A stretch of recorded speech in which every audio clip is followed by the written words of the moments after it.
আসসালামু আলাইকুম রহমতুল্লাহ। এটা হচ্ছে বৈলতলি বসরনগর ব্রিজ।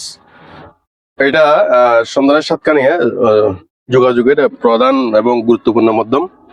তো এটা হচ্ছে আমাদের শঙ্খ নদী। শঙ্খ নদীতে দেখেন কতগুলো ড্রেজার। আসলে অনেকবার অনেক রকম প্রতিবাদ করার পরও কোনো কাজ হয়নি। এই ড্রেজার গুলো এখানে এসে ব্রিজের নিচ থেকে বালি কেটে ফেলে। ড্রেজিং এর মাধ্যমে ওরা বালির বিক্রি করার জন্য, মূলত বালির ব্যবসার জন্য ব্যবসা করে। এখানে মনে করেন 10 জনে বা 5 জনের ব্যবসা করে, ড্রেজার দিয়ে বালু তুলে বিক্রি করে। কিন্তু ক্ষতি হচ্ছে লাখো লাখো মানুষের। ব্রিজটা লাখো মানুষের সম্পদ, বাংলাদেশের সম্পদ।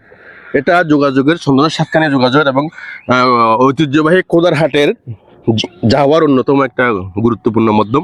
আগে আমরা নৌকা দিয়ে আসতাম, এখন ব্রিজের কারণে আমাদের যোগাযোগ খুব সহজ হয়ে গেছে। আমি আশা করব যারা ড্রেজার ব্যবসা করেন তাদের উদ্দেশ্যে বলি, আমি অনেক ভিডিও আগে দিয়েছিলাম, আমার কাছে অনেক চাপ আসছে। আমাকে অনেকে বলেছে তোমার কোনো খেয়ে দেয় কাজ নেই, তুমি এই কাজগুলো কেন করো। আমি যারা ড্রেজিং ব্যবসা করেন, বালু কাটেন, কিন্তু আমি সবার কাছে বিনীত অনুরোধ করবো আপনারা ব্রিজের আশেপাশ থেকে বালি কাটবেন না। ড্রেজিং করলে ড্রেজিং এর বালু এখানে কাটবেন না। বালু কাটলে আপনারা যেখানে ডাক দেওয়া হয়েছে সরকারি মাধ্যমে দলুর মুখ, ওইখান থেকে আপনারা বালু নেন, কিন্তু ব্রিজের নিচ থেকে আপনারা কোনো বালু নেবেন না। এটা জনগণের সম্পদ, এটা আপনার আমার দেশের সকলের সম্পদ। তাই সবাইকে আমি বলবো, সকল ড্রেজার ওয়ালাদেরকে আমি বলবো, বালি ব্রিজের আশেপাশ থেকে কাটবেন না। বালি আপনারা ব্রিজের থেকে অন্তত 200-300 ফুট দূরে, 500 ফুট দূরে গিয়ে আপনাদের ব্যবসা করেন।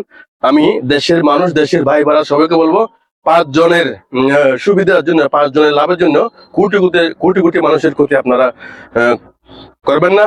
পরিশেষে সবার জন্য শুভকামনা। আপনারা ব্রিজের নিচ থেকে বালু কাটবেন না, আমি সকলের প্রতি অনুরোধ করছি।